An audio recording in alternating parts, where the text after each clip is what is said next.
오늘 누가복음 12장 말씀 13절에서 21절 하나님께서 저와 여러분에게 주신 말씀 나누고자 합니다. 20절 하나님께서 말씀하시기를 어리석은 자여 오늘 밤에 내 영혼을 도로 찾으리니 그러면 내 준비한 것이 누구의 것이 되겠느냐 하셨다. 이 말씀 이렇게 집중하면서 묵상하다 보니까 생각나는 유머가 하나 있습니다. 어떤 사람이 평생 열심히 일을 해서 가게를 하나 차렸습니다. 그리고 또 죽도록 일을 해서 그 가게를 키워가죠. 그리고 그 가게를 통해서 아들 셋을 교육을 시키고 그렇게 살만하게 되었습니다.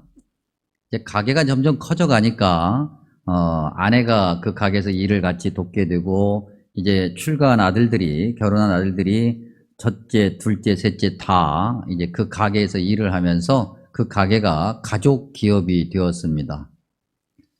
그런데 세상은 참 좀 슬픈 이야기인데 이렇게 열심히 일을 해서 이제 온 가족이 그야말로 먹고 살만하게 되면 그 다음에 무슨 일이 생깁니까? 아파. 너무나도 젊었을 때 일을 많이 해서 그런지 아프게 되었습니다. 자기 몸을 돌보지도 못하고 정말 열심히 일만 해서 그렇게 성공했는데 아프게 된 거죠. 의사가 얘기합니다. 얼마 못 살 거라고. 그래도 그 가게를 떠날 수 없어서 열심히 가게에 나가서 일을 했는데 이제 병세는 점점 악화되고 그래서 이제 그야말로 움직일 수 없는 숨을 거두기 일보 직전까지 왔습니다. 이제 가장이 아프니까, 남편이 아프고 아빠가 아프니까 온 가족이 걱정이 됐죠. 이제 조금 있으면 돌아가실 것 같아서 임종을 지켜보려고 온 가족이 모였습니다. 그런데 그 환자가, 그 아프신 분이 갑자기 이제 가족들을 부르기 시작합니다. 마지막 순간이죠. 아내를 먼저 부릅니다. 그랬더니 아내가 눈물을 흘리면서 내가 옆에 있노라고. 첫째 아들을 부릅니다. 첫째 아들 막 울면서 아버지 제가 옆에 있어요. 둘째 아들 부릅니다. 그랬더니 둘째도 막 울면서 아버지 저 옆에 있어요. 막내 아들 부르죠. 막 엉엉 울면서 아버지 옆에 있습니다. 가족을 다 부르더니 갑자기 누워 계신 이분이 화를 내시면서 이렇게 얘기하시는 겁니다. 다 여기 와 있으면 가게는 누가 지키냐?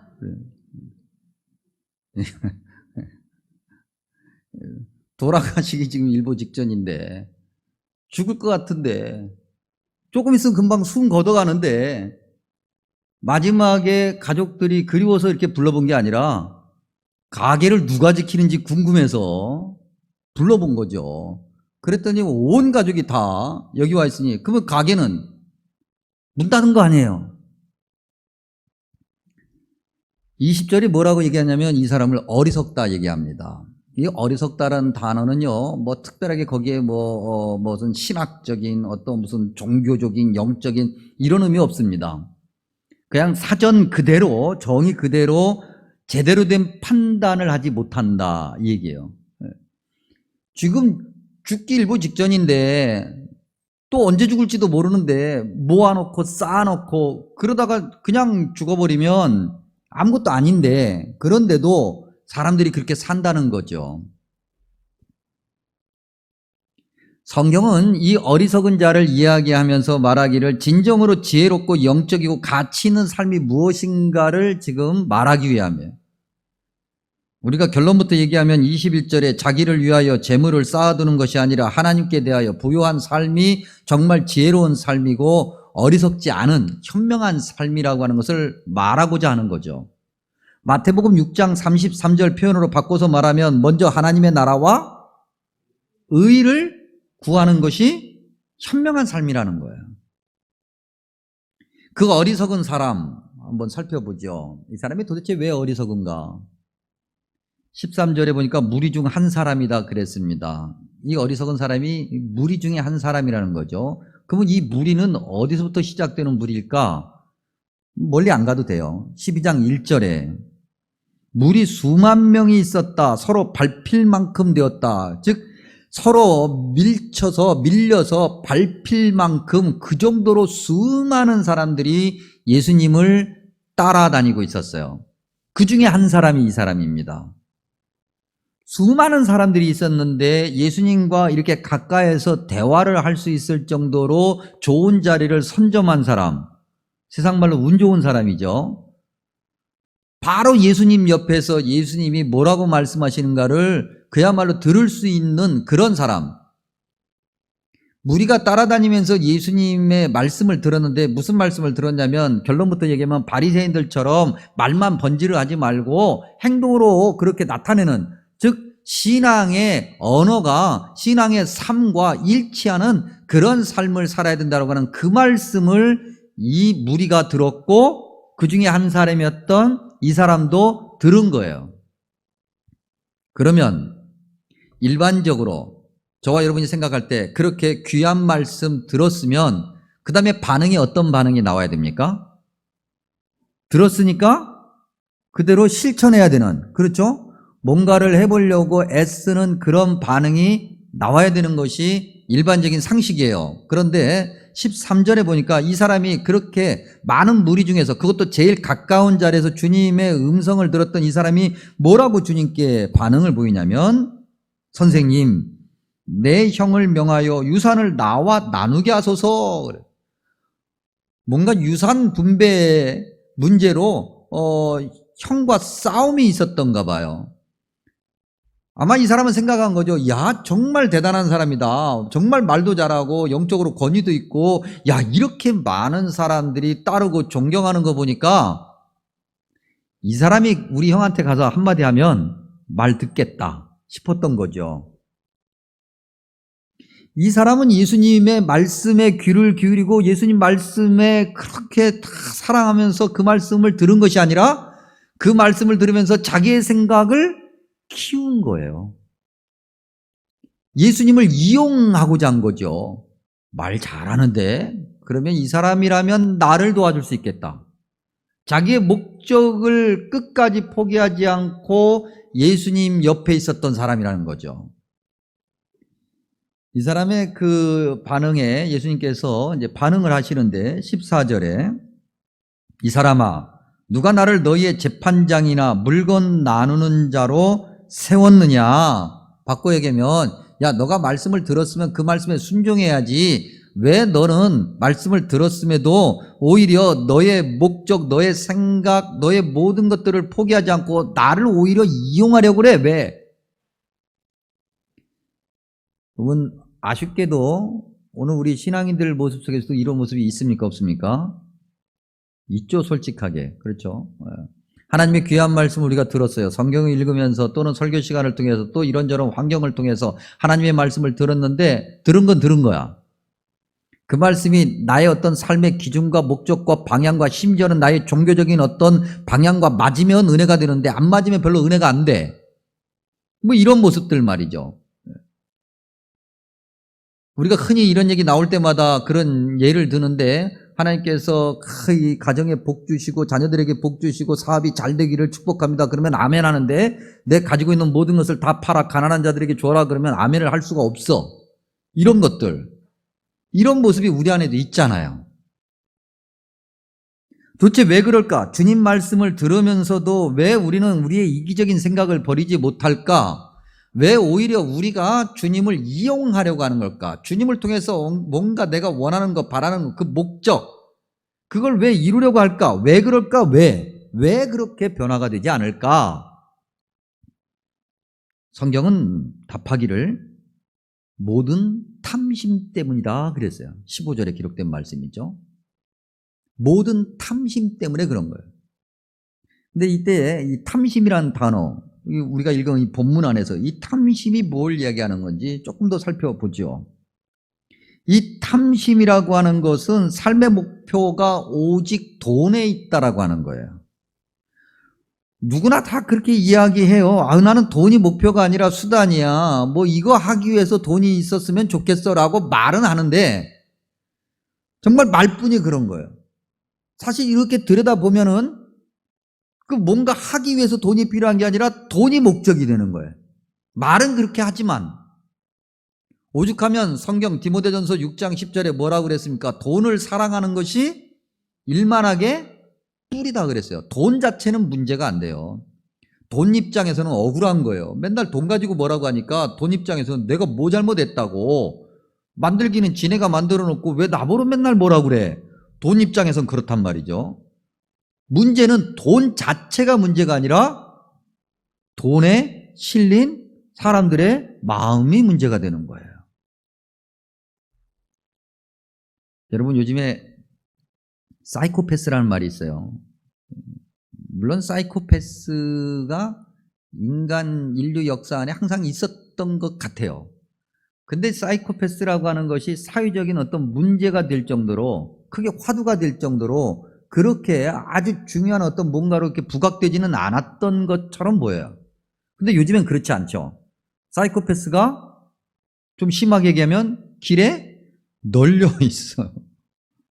묻지마 분노 표출 같은 거. 어떻게 사람이 그럴 수가 있는가. 본인 스스로도 그렇게 이야기해놓고 내가 왜 그렇게 했는지 나도 모르겠다고 이야기하는 이런 세상. 근데 도대체 왜 이렇게 됐느냐, 세상이. 물질이 주인이 되기 때문에 그런 거죠. 물질, 돈, 자본, 뭐라 표현하든 결국 그런 것들이 주인이 돼서 우리를 지배하니까, 우리의 생각을 지배하니까, 아니 우리가, 사람 스스로가 거기에 우리의 모든 것을 내놓으니까, 우리 모든 것을 거기다 바쳐버리니까, 그러면 하나님 말씀을 들으나 마나한 거예요. 그러면 어리석은 자가 되는 거예요. 또 하나, 이 탐심이라고 하는 것 17절을 통해서 보니까 심중에 생각하여 이르되 그랬어요. 심중에 생각한다. 우리말로 이렇게 번역되어 있는 걸 원문 그대로 다시 글자 그대로 번역하면 자기 자신에게 말한다, 그런 얘기예요. 이걸 한마디로 또 바꿔 얘기하면 자기 자신에게 집중한다, 그거예요. 남의 말을 잘 듣질 않아요. 남의 조언을 잘 듣질 않아요. 물론 개인적인 특성상, 어떤 성격상 여러 가지 때문에 남의 말을 귀담아 듣는 사람들이 지금도 존재하고는 있지만, 사회 전반적인 분위기가 남의 말에 귀를 기울이지 않는 그런 시대잖아요. 남의 말에 귀를 기울이지 않는 시대라고 하는 증거가 뭡니까? 어른이 없어요, 어른이. 집안에 어른이 없고, 동네에 어른이 없고, 사회에 어른이 없고, 무슨 이견이 생기고 충돌이 생기면 조정해 줄 수 있는, 이분에게 찾아가서 이분의 말을 들어보자라고 할 만한 분이 안 계신 세상. 그러니 모든 사람들이 자기 자신에게만 집중하죠. 자기가 생각하고 자기가 말하고 자기가 세워놓는 그 기준이 최고. 그것만 중요한 거예요. 어리석은 거죠. 탐심이죠. 어쩌다가 주변을 돌아보면 좋은 사람들이 있습니다. 참 사랑하고 희생하고 나누고 섬기는데 주저하지 않는 사람이 있고, 참 대단하고 자기 목숨을 내놓으면서까지 남을 돕는 사람들이 있습니다. 그런 모습을 볼 때마다 우리는 참 감격하죠. 와, 대단한데, 훌륭한데. 예. 그런데 그런 상황이 나에게 오면 뭐라고 얘기해요? 에이, 그건 아무나 하나. 그 사람이니까 그렇게 하는 거지. 난 못해. 그리고 뒤로 물러가는 그러한 모습들, 그 어떤 노력도 하지 않으려고 하는 생각, 이거 다 탐심이죠. 자기 자신에게만 집중하는 거 말이죠. 그러니 17절과 18절을 통해서 보는 것처럼 만족함이 없게 되는 거예요. 원래 이 탐심이라는 이 단어 자체가 가지고 또 가진다, 그런 의미거든요. 가지고 또 가지는 갈망을 이야기하는 거예요. 플레오넥시아. 이미 먹고 남을 만큼 있어.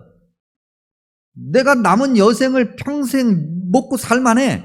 심지어는 내 자녀들까지 먹고 살만해. 그 정도로 있어. 그런데도 계속 벌어. 그래서 곡간을 헐고 새로 지어. 요즘에 나오는 어떤 그런 사회 경제를 분석한 전문가들의 책에 의하면, 우리가 언론을 통해서도 봐요. 노동자의 임금과 소위 경영자의 임금의 격차, 이거에 관해서. 물론 여러 가지 얘기를 해볼 수 있어요. 그걸 논하려고 하는 건 아니니까. 근데 그 격차가 벌어져도 너무 심하게 벌어진다는 거죠. 적게는 수십 배에서 수백 배 차이가 나니까. 그분들이 없어서 계속해서 그러냐? 그런 건 아니에요. 이미 충분한데도 그냥 어떻게 보면 관성의 법칙 같아. 그냥 흘러가는 거예요. 계속 그렇게 가는 거예요. 당연한 거예요. 그래야 된다고 생각하는 거죠. 사실 가지고 있는 것을 좀 줄이고 또 이미 가지고 있는 것을 나누면 훨씬 더 좋은 세상이 올 건데 그러지 않아. 계속 쌓아둬요. 만족할 줄 몰라. 그러니 감사가 없고 감사가 없으니 나눔이라고 하는 것은 있을 수 없어요. 내가 어떻게 해서 이렇게 벌었고 내가 어떻게 해서 이 자리에 왔는데 이걸 공짜로 가져가려고 그래. 못된 놈들. 이런 생각을 가지게 되죠. 뭐 통 큰 나눔, 뭐 통 큰 기부, 우리가 그런 얘기 하지 않습니까? 뭐 통 큰이란 거, 통이 크다. 그건 뭐 빼놓고 나눔과 기부조차도 찾기 어려운 그러한 마음, 그게 탐욕이에요.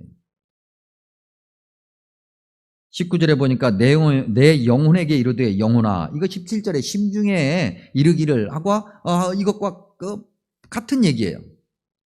자기 자신 안에 갇혀 있다고 하는 거죠. 지독한 이기주의, 교만에 빠져 있는 것. 결국 그것 때문에 자기 자신도 멸망의 길로 가는데 그런 줄 몰라요. 누리지도 못하고 죽는 인생 말이죠. 다 그렇게 행복하게 할 수도 없는 그런 인생. 조금이라도 행복하게 하는 것도 다 못하고 죽는 것이 인생인데 그러지 못해. 자기만 알고 자기만 생각하다가 죽어버리는 거죠. 중세시대에 어떤 영주가 있었는데 중세시대 영주 하면은 이미 뭐 그때 당시 사회에서는 뭐 1% 안에 들어가는 뭐 부유한 사람이죠. 여유가 있고 권력도 있고 말이죠. 근데 이 사람이 얼마나 이 욕심이 끝이 없었는지 이 소작을 주면 적정한 어떤 소작료를 받는 것이 아니라 그 이상의 것을 이제 갈취하는 거예요. 그리고 이제 그걸 걷어서 매일 자기만 아는 어떤 이 지하 그 금고에 이제 넣고 그날 하루 이 소득을 이렇게 세는 거죠. 세고 거기다가 딱 감춰놓고 그러니까 아무도 몰라. 가족도 누구도 몰라요. 그런데 자기만 아는 거예요. 왜냐면 누구도 못 믿으니까. 그래서 거기 이제 놓고 막 이렇게 세는 재미로 살고 있었어요. 근데 그 영주가 어느 날 행방불명이 된 거예요, 갑자기. 그래서 사람들이 막 여기저기 찾았어요. 뭐 집안 하인들 총동원되고 뭐 동네 사람들 총원되고 아무리 찾아도 찾을 수가 없는 거예요. 6개월이나 찾았는데도 찾을 수가 없어요. 결국은 안 되겠다. 6개월 지났으니까 이제는 어디에 가서 무슨 사고를 당해서 어디선가 죽었는지도 모르겠다. 그래서 이제 포기를 하고 가족들이 이제 회의해서 그분이 썼던 집무실이 있어요. 집무실을 좀 이걸 헐고 다른 모습으로 좀 바꿔야 되겠다. 어차피 돌아가셨으니까. 그래서 그 집무실을 이제 헐었어요. 근데 그 집무실을 이제 철거하다 보니까 지하실이 하나 나오는 거예요.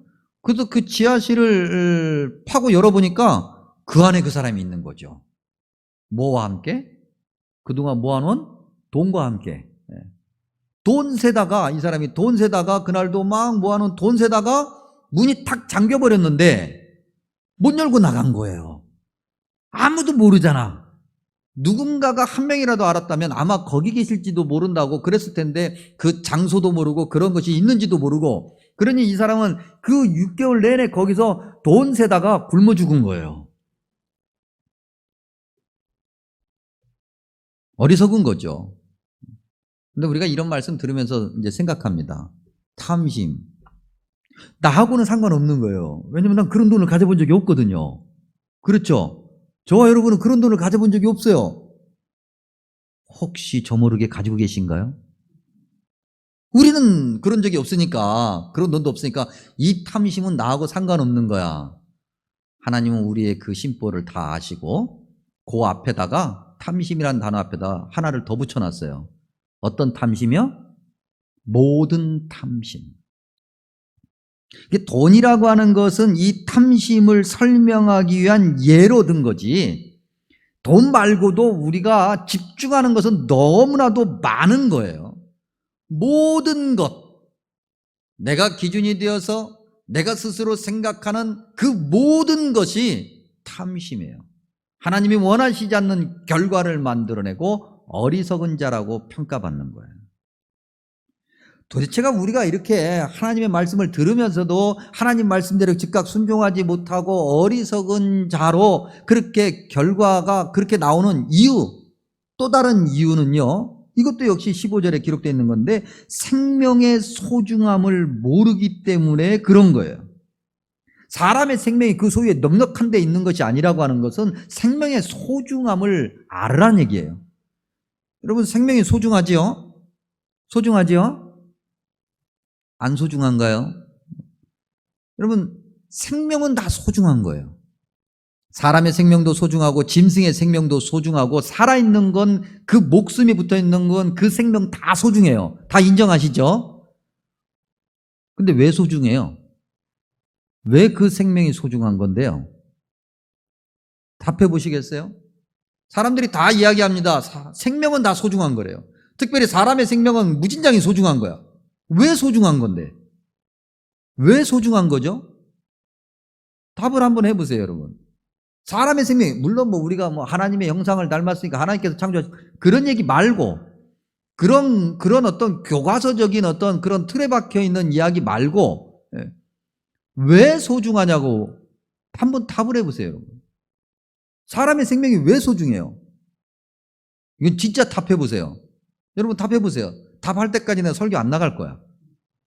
얘기해보세요, 한번. 대답 못 하시겠죠? 속으로는 무슨 생각을 하고 싶지만, 여러 가지 이야기하고 싶지만, 우린 잘 몰라요. 모르는데 그냥 소중하대. 모든 생명이 소중한 이유는 그 생명이 유한하기 때문에 그런 거예요. 역설적이죠? 한계가 있는데 왜 소중해? 여러분, 세상에 나갔더니 금은보화가 널려 있어. 다이아몬드 널려 있고, 그냥 애들이 가서 구슬치기 하는데 다이아몬드 이만한 공으로 막 구슬치기 해요. 그러면 그 다이아몬드가 소중한 거예요? 가치 없는 거예요? 가치가 없는 거예요, 여러분, 그건. 소수 몇 사람만 가질 수 있고, 정말 찾기 어려운 거니까 소중한 거예요. 생명이 그냥 무한하다고 하면 생명은 소중하지 않아요. 근데 생명은 유한하거든요. 하나님께서 그렇게 만드시고 그 유한한 것을 통해서 생명의 소중함을 알게 하시고 그 생명을 허락하신 하나님의 섭리를 알라고 생명의 소중함을 우리 삶 속에 본능적으로 넣어주신 거예요. 그렇기 때문에 육신의 생명 소중하고 자연스럽게 영혼의 생명이 소중한 거예요. 이건 말할 수 없는 거죠. 마태복음 25장 31절 이하에 의하면 주님께서 마지막 그날에 주님께서 자기 영광으로 모든 천사가 함께 올 때 모든 사람들을 불러놓고 양과 염소로 나누겠다 그러셨어요. 그러면 양은 오른쪽에, 염소는 왼쪽에. 우리가 죽고 나면은 그 심판대 앞에 서서 영원한 생명을 주님에 의해서 심판받는 거예요. 그러니 육신의 생명보다 더 중요한 것은 영혼의 생명이 되는 거예요. 여러분, 우리가 다 장례 조문하러 가면 뭐라고 얘기합니까? 죽으면 끝이지. 뭐야, 장례를 하고 그래 그냥 야, 얘 죽었으니까 끝이야. 그렇게 얘기하는 사람 있어요? 그러면 뺨 맞아요. 큰일 나요. 다 뭐라고 얘기합니까? 믿음이 있든 없든 신앙생활을 하든 안 하든 다 가서 뭐라고 그래요? 위로하면서 고인이 좋은 곳에 갔어요? 나쁜 곳에 갔어요? 좋은 곳에 갔다고 얘기해요. 누가 봐도 좋은 곳에 갔을 것 같지가 않아. 평상시 하는 거 봐거든. 그래도 조문하러 가면 뭐라고 얘기해요? 좋은 곳에 갔다고 얘기해요. 우리가 보면 명복을 빈다는 얘기 있잖아요. 명복. 명복이라는 단어가 사실 불교 용어거든요. 근데 이게 살아서 죽고 나면 애매한 경우가 있어요. 이 사람이 좋은 데 갔을까 나쁜 데 갔을까 애매한 데 있어요. 그거 알 수가 없으니까 어느 한 지점에 머물렀다가 살아있는 이제 후손들이 제사도 열심히 드리고 막 공덕을 쌓고 그러면 어디 가요? 좋은 데로 가는 거야, 그 죽은 사람이. 그래서 그게 명복이에요. 그래서 여러분, 기독교인들은 명복이라는 단어를 쓸 필요가 없어요. 어느 날 제가 어느 목사님 조문하러 갔더니 이제 그 위로 예배에 갔더니 거기에 딱 화환이 와 있는데 이렇게 돼 있어요. 뭐 예를 들어서 뭐 한쪽에는 성심교회, 그리고 그 옆에다가 삼가 고인의 명복을 빕니다. 그렇게 해놨더라고요. 여기 교회가 보내는 화환에 그런 단어가 있어서는 안 돼요. 여러분. 우리 교회도 한번 그렇게 한번 보내달라고 그랬더니 이 꽃 보내는 데서 별 생각 없이 거기다가 명복이라는 단어를 써놓은 거예요. 기독교인들이 쓸 단어는 아니에요. 근데 어쨌든 사람들이 다 그렇게 이야기하면서 뭔가 좋은 곳을 가기를 원해요. 근데 정말 좋은 곳에 갈 준비는 안 돼 있는 거죠. 어리석은 삶을 살면서 말이죠. 근데 여러분, 지금까지 나눈 말씀 말입니다. 이 나눈 말씀, 이거 다 아는 거잖아요, 우리. 그렇죠? 이거 몰라요?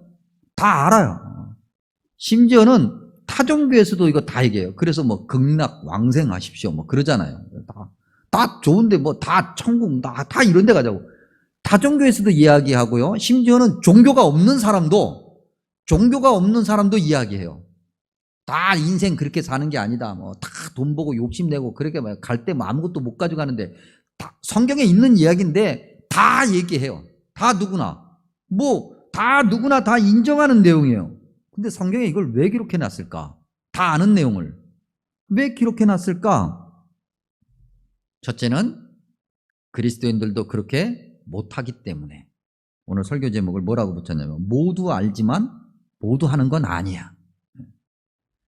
예수님 믿는 사람들, 교회 다니는 사람들도 교회를 다니다 보니까 하나님 말씀 통해서, 성경 통해서, 설교를 통해서 다 들어서 알고는 있는데 모두 하는 건 아니에요. 그리고 또 하나 목적은 그리스도인으로서 가져야 될 정말 참된 가치 있는 지혜로운 어리석지 않은 삶이 뭔가를 분명하게 다시 한번 강조하려고. 그리스도인이 가져야 될 그 분명한 지혜로운 삶, 여러분 우리가 성경을 통해서 다시 한번 재차 확인하면, 우리가 지금 12장 13절에서 21절 읽었는데 계속해서 읽다 보면 35절에서 40절이 나와요. 35절에서 40절 내용을 한마디로 얘기하면 깨어있어라, 준비해라, 평상시 잘해라. 그럼 평상시 잘해야 되는 그 구체적인 내용 우리가 확인해 봐야 되겠죠. 뭘 어떻게 평상시 잘해야 주님께서 우리를 지혜롭다고, 너 훌륭하게 살다 왔어, 너는 야 오른쪽 양의 무리에 들어가 라고 말씀하실까? 아까 우리가 봤던 건데 21절에 보니까 자기를 위하여 재물을 쌓아두고 하나님께 대하여 부요하지 못한 자 되지 말라는 거예요. 하나님께 대하여 부요한 자가 되라고 하는 거죠. 바꿔 얘기하면 하나님이 기뻐하실 만한 것이 무엇인지를 알라는 거예요. 그걸 실천하라는 거예요. 꼭 무슨 돈? 뭐 중요해요. 돈. 우리가 살면서 가장 우리가 애착이 있는 거예요. 돈이니까 돈으로 하나님께 영광을 올려야 되겠고, 돈뿐만 아니에요. 시간, 재능, 어떤 힘, 건강, 인간관계, 그게 무엇이 되었던 우리가 지금 가지고 있는 것으로 뭔가 갖춰지고 난 다음이 아니라 지금 현재 하나님이 나에게 주신 그것으로 하나님이 기뻐하시는 일을 하면서 살라는 거예요. 그게 지혜로운 거예요. 어리석지 않은 거예요. 34절 볼까요? 너희 보물이 있는 곳에는 너희 마음도 있다 그랬어요. 마음을 어디다 두냐는 거죠. 우리 마음을. 예배당에 몸은 앉아 있는데 마음이 콩밭에 가 있으면 있으나 마나한 거잖아요, 여러분. 여러분 이 말씀 묵상하면서 다시 한번 그 라떼 이야기, 라떼는 말이야. 이 얘기를 또 할 수밖에 없어요. 우리가 과거의 좋은 점은 우리가 닮아야 되잖아요. 여러분 참 우리 한국 교회의 믿음의 선배들, 지금 현재 여기 앉아 계신 주로 어르신들이 젊으셨을 때 어떤 모습이었습니까? 지금 이 어르신들의 부모님 세대, 그 믿음들 어떤 믿음이었습니까, 여러분? 저도 어렸을 때 기억나요. 참 얼마나 먹고 살기 힘들으셨어요. 근데 막 논밭에서 일하시다가 말이죠, 수협에 종치면 막 정신없이 뛰어와요. 뭐 시장에서 일하고 말이죠, 뭐 밖에서 막 일하다가도 말이죠, 수요 예배 시간이 되면은 그 예배를 드리려고 막 그렇게 발버둥 치면서 와요. 그리고 와가지고 막 늦게라도 막 예배 그 땅에 오셔가지고 예배당 한쪽 구석에 탁 앉자마자, 그 다음에 앉자마자 뭐 어떻게 해요? 예? 앉자마자 뭐 해요? 예, 기도하고 자. 그 다음에 이제. 예. 예. 주님께서 이렇게 나를 사랑하셔서 이 바쁜 와중에도 먹고 살기 힘든데도 이렇게 예배 자리에 오게 하셔서 감사합니다. 주님 은혜 하고 자. 피곤하니까. 그런데도 그 예배 자리가 너무 소중해서 찾아왔어. 11조를 드려야 되는 것이 절대적인 신앙인의 의무라고 생각했기 때문에 그것이 얼마가 됐든 11조를 하려고 했었고 성리를 하려고 했었고, 우리 지난주에 부활주일이었잖아요. 요즘엔 부활주일 다 돈 주고 달걀 사죠. 예전에는 어떻게 했어요? 금방 나온 거 막 만지면 아직 따끈따끈해. 막 그 달걀 가져와서 말이죠, 부활절을 축하하고 그랬던 믿음. 다 옛날 얘기하고 앉아 있는데, 마룻바닥에서 말이죠, 찬바람 숭숭 올라오는데도 거기 앉아가지고 뭐 2시간씩 3시간씩 찬양하고 기도하는 그런 믿음. 오늘날에는 이렇게 다 편하게 앉아서 여름에는 에어컨 너무 세게 튼다고 뭐라고 하고 겨울에는 히터 너무 세게 튼다고 뭐라고 하고, 이런 편안함은 찾아볼 수 없었던 그런 믿음. 우리 장로님들 계십니다만 장로님들부터 시작해서 예배 자리를 소중하게 생각하고 예배 자리로 살려고 애쓰면서 교회 안에서 정말 말씀대로 살려고 모범을 보려고 애썼던 그 믿음, 어디 갔는지 모르겠어. 다 어디 갔는지 모르겠어. 지금 이 코로나 시대에 말입니다.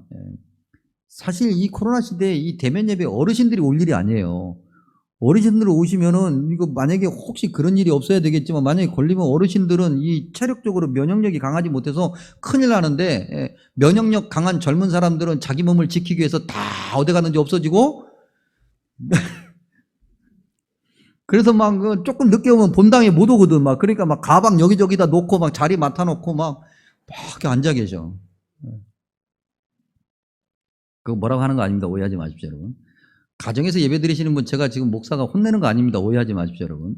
우리의 믿음이 그 정도로 우리도 알게 모르게 현실 타협이 됐어요. 그래서 마음이 딴 데가 있어요. 그러니 세상의 소리가 먼저 들어와요. 하나님을 향해서 우리의 마음을 다 내놔야 되는데 그렇지를 못해요. 그 하나님을 향해서 우리의 마음을 다 내놓지 못하면 그 자리에는 어떤 마음이 들어오겠어요? 세상의 마음이 들어오겠죠. 그 탐심 말입니다. 그 어리석은 거. 그거 들어와요. 그래서 말이죠, 요즘엔 얘기하죠, 뭐 100세 인생이야, 100세 인생. 그 100세 인생 요즘에 그 노래가 다시 뭐라 그래, 개정된다고 그러죠. 개정해서 다시 나온대요. 맞아. 120세 인생으로 다시 바뀌어서 나온답니다. 그래서 100세 때도 못 가고 120세 때도 난 못 가겠다는 거야. 그래봐야 200년 못 살아요. 그래봐야. 그리고 우리 어르신들 아시잖아요. 200년 살라고 그러시면 어르신들 저한테 막 뭐라고 하세요. 100세 살라고 그래도 뭐라고 하시는데, 인생 그렇게 금방 가는. 근데 그런 인생을 하나님이 원하시지 않는 모습으로 살다가, 어리석은 자요. 모두가 다 알지만 모두 하는 것은 아닌데, 오늘 말씀을 들었으니 모두가 알게 되었으니 모두가 다 이 말씀대로 해야 되지 않겠습니까?